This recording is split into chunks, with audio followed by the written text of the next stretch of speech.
Well, here's the thing with this game. Look, I like Notre Dame, by the way. Let's get this out of the way. I like Notre Dame to go all the way. Why? Well, let's start with this. I had him at plus 1,500 to start the season. When I was on with Kelly on another show, she asked me who a sleeper was before week one, and plus 1,500 to me was a sleeper, and I agree with Teddy. At this point, I'm going to hedge a little bit against Notre Dame. I do want them to go all the way, obviously, but I'm in a good position at this point, Prez. Anyway, let's get to my actual pick on this game. I like the total in this contest. Right now, the total is 46. This is a Notre Dame team that in two playoff games allowed 17 points and 278 yards to Indiana, 10 points and 296 yards to Georgia. And, if you go back to the Indiana game, Indiana had 3 points going into the last 2 minutes of that game. They scored a late touchdown when Notre Dame was playing soft pass defense. And then they recovered an onside kick and scored another touchdown thereafter. Other than that, they were shut down completely by the Notre Dame defense, which is excellent. Notre Dame has allowed 17 points or fewer in 11 of 13 games this year.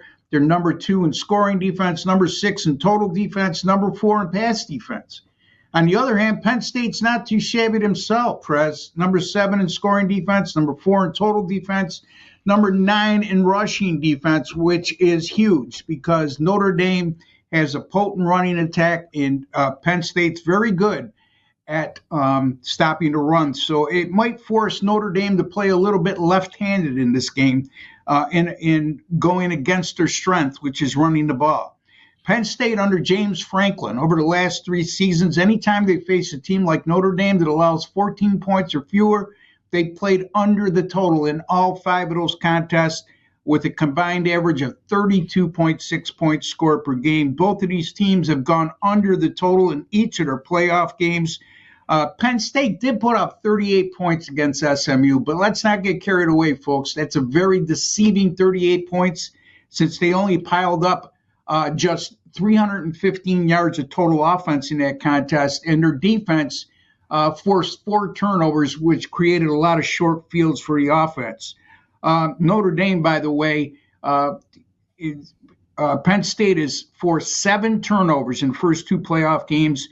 Notre Dame has only committed 13 turnovers all year, Prez. So if Penn State is going to depend on taking the ball away for short fields or stopping drives, I don't see that being the case in this one.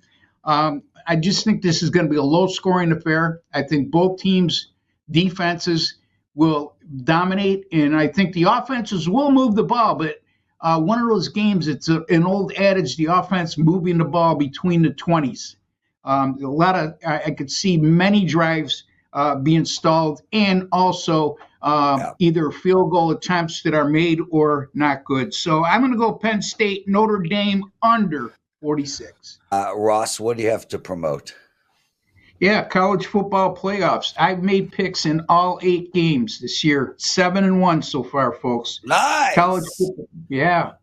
So I'm like you said, Perez, and I'm seeing things clearly.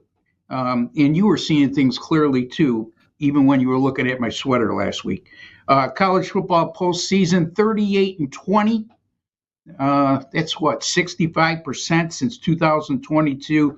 College football overall, number 1 since November 26th of 2022. A record of 146-98 during that time. 60%, a net profit of $11,623. That's number 1 at Wager Talk and money earned in college football. Also number 1 in money earned in college football this season as well at Wager Talk. So I've been locked in with college football, not only during the playoffs, but over the last 2 years, Press. So a lot of great specials, and check me out at wt.buzz/RB. And always a pleasure to be on with you, my friend.